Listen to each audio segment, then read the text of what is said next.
oviduct or fallopian tubes.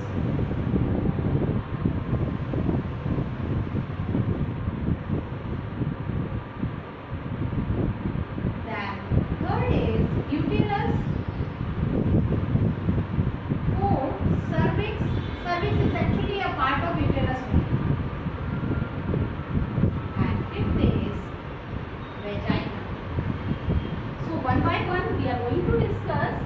These are pair of ovaries. Two ovaries are present on either side. Actually, ovaries are almond-shaped structures which are about 3 to 4 centimeters. And these are present in the lower abdomen, or we can say in the pelvic region. So we can say these are almond-shaped structures present in the lower abdomen, and the function of ovary is to release egg or ova.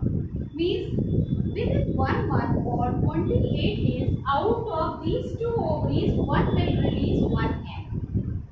It is very rare condition when both the ovaries will release at the same time, or we can say within 28 days.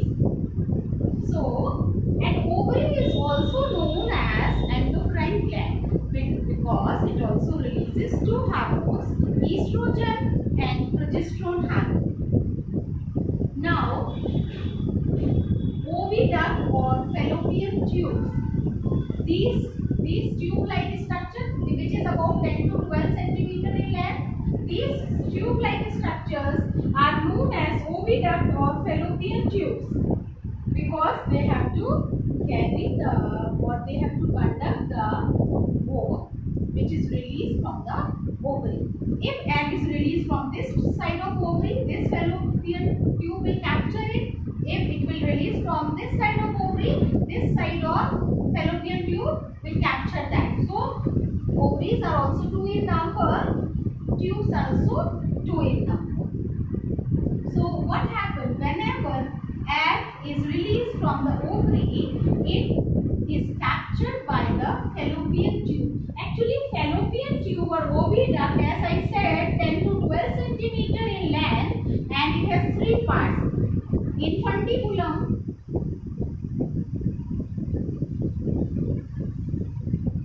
ampulla, and third part is isthmus. So infundibulum, this part is very specialized. It is having fimbriae or finger-like projections. You can see this side. Fimbriae means finger-like projection, which is easily captured the egg when it is released from the ovary. Then ampulla, now it travels from here. Then finally it reaches to the ampullary isthmic junction.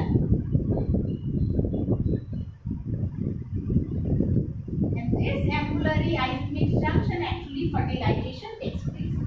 Sperm also through vagina, it travels to the fallopian tubes or oviduct. Similarly, egg also reaches to the ampullary isthmic junction. Here fertilization takes place. We know what is fertilization. Fertilization means fusion of male and female gamete, means fusion of sperm and ova. So here zygote is formed. What is formed? Zygote. Now what is zygote? Zygote is the first cell of life. Then here zygote undergoes mitotic division. Mitotic division means when chromosome number remain the same, or we can say equational division. So zygote undergo mitotic division, then first it divides into 2 to 4. Likewise, many cells are formed, and that hollow mass of cell, that is known as the embryo. When embryo formation takes place, it slowly travels to the uterus region. Means the function of fallopian tube is the fertilization. Means site of fertilization is the fallopian tubes. Now next part is uterus. Pear-shaped structure. This is pear-shaped structure. This is uterus actually. Here embryo gets implanted. Now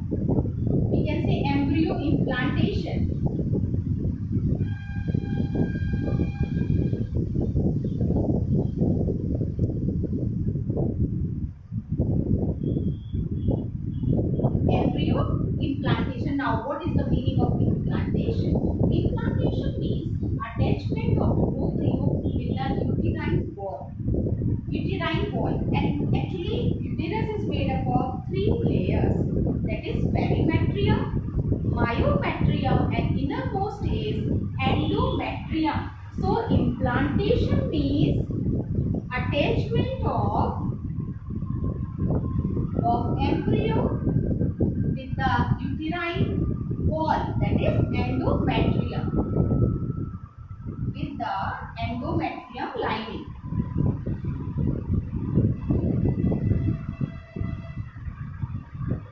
This is known as implantation. So the development, and this endometrium lining is richly supplied with blood. So the development of the fetus takes place in the uterus completely. And you know that menstruation takes place in the females. Actually, whenever the fetus attachment is not there or fertilization doesn't take place, at that time this endometrium lining that along with ova is released out through vagina. This is known as menstruation, which also repeated after 28 days. Means menstruation cycle completes within 28 or 29 days. Now, cervix. Actually, the narrow part, this is cervix, the narrow part of the uterus is known as cervix. And what is its function? Its function is it combines with vagina to form birth canal, or we can say cervix along with vagina form the birth canal. Means through that birth of a child, or we can say that parturition takes place. Now vagina, that is also a small tube like structure through that sperm enters in the female body, as well as it acts as a birth canal. Now, one more term I am going to tell you, gestation period.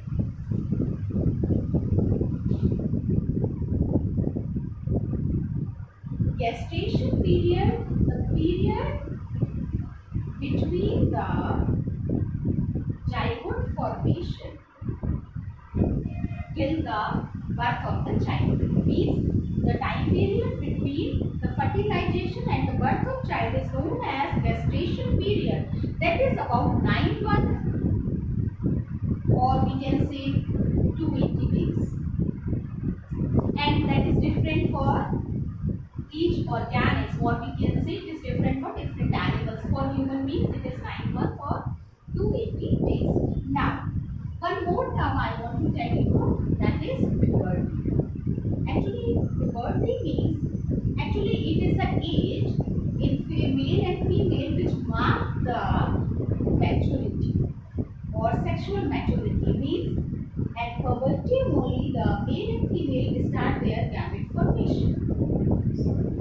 And many changes takes place in males and female, or boys or girls at puberty. Like in females we can say enlargement of breast, or we can say inter or genitalia, here that should take place. Similarly, boys also mustache appear, and hairs also start appear on different parts of the body. So now we have completed this, and sorry, before completing this I want to tell you about placenta also. What is placenta? It is a connective tissue, we can say, or it is a disc-like specialized tissue. Placenta is a disc-like specialized tissue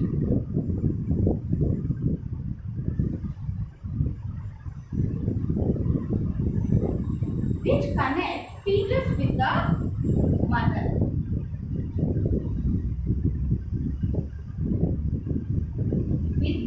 And now, in the exam, it's very important question, what is placenta and what are its two functions?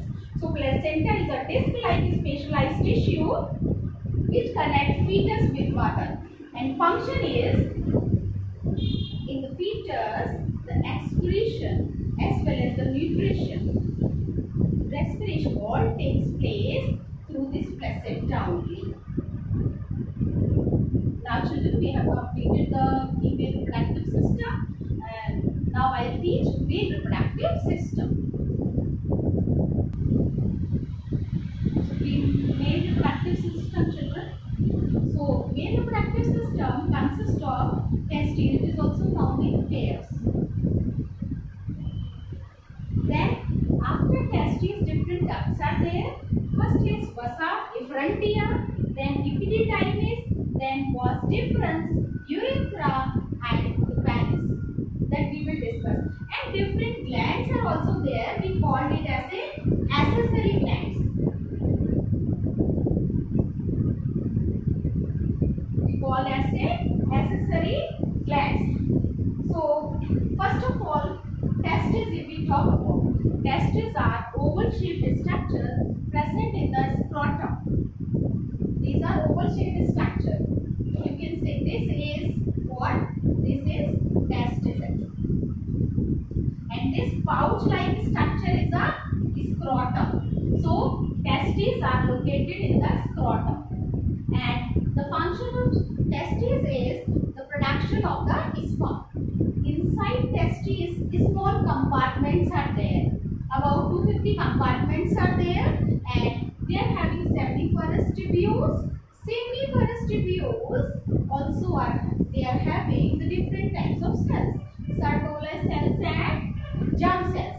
Germ cell that produces sperm, or we can say male germ cell divide to form sperm. Sperms are also the haploid structure, or we can say male gamete.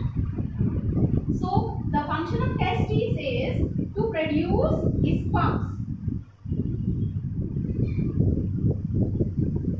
As well as male sex hormone, that is testosterone, which is responsible for secondary sexual characters in males.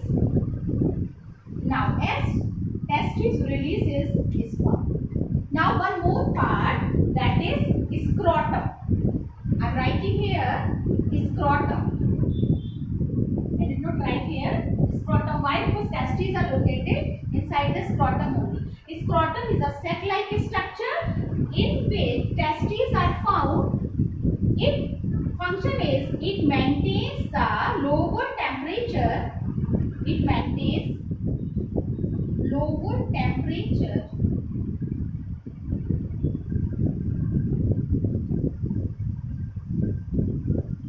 how much lower?